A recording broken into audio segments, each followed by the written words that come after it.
Hey, super quick video here from the Chicago Pen Show. You can hear more later, but I got to the show and first thing I walked up, of course, to Brian and Andrea Gray at Edison Pens.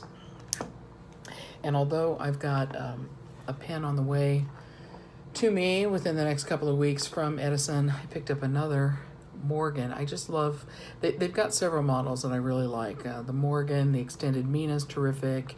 I've had a couple of Pearls, and my favorite's the Collier, I suppose. But I really was digging the material on this Morgan.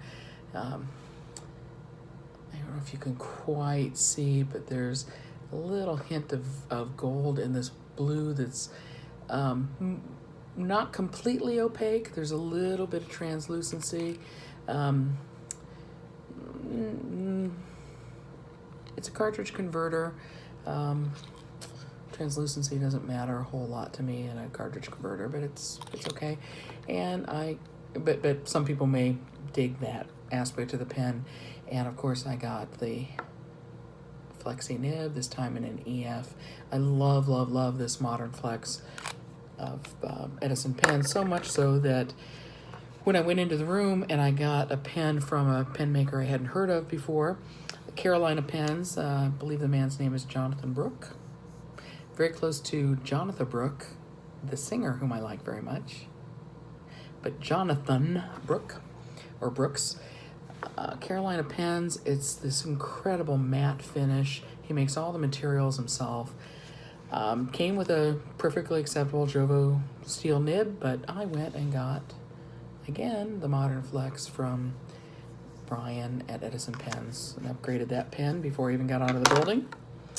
I also, I left this in my bag. I got a Franklin Christoph Stabilis 66.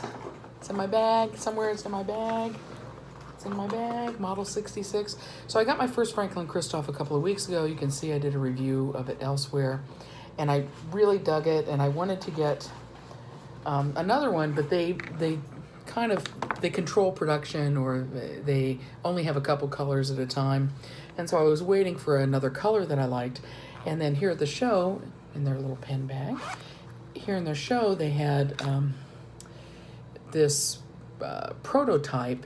Now, one of the things that Franklin Christoph is doing that people are very keen on are these transparent barrels that have a little texture to them inside, so they're not just clear. One that's very popular is what they call Coke bottles. So it's very light blue, like an old Coke bottle. It's kind of cool, but I don't really care that much about it.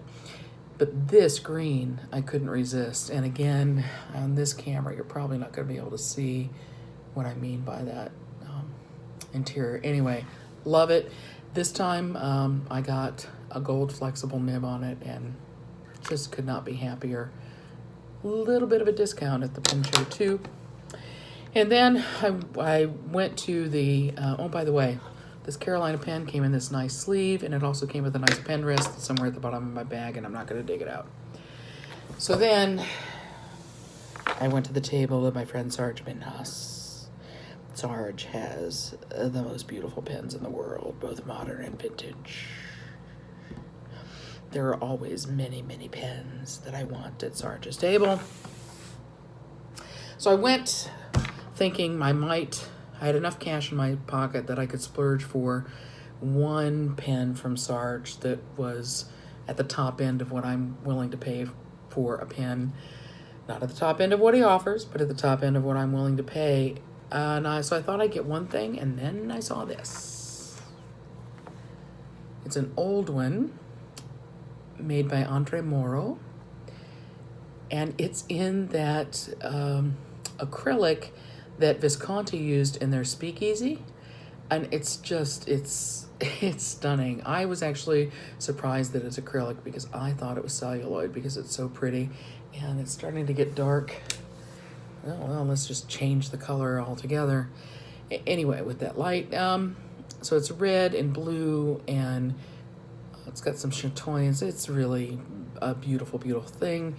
It's got a huge number 7, I think, nib. I don't think it's an 8.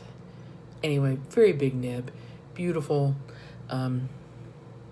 Old One pen from Paris, and I got it from my friend Sarge, whom I just adore.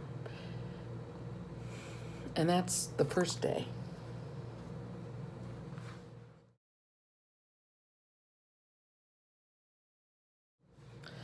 Oh yeah, one more thing.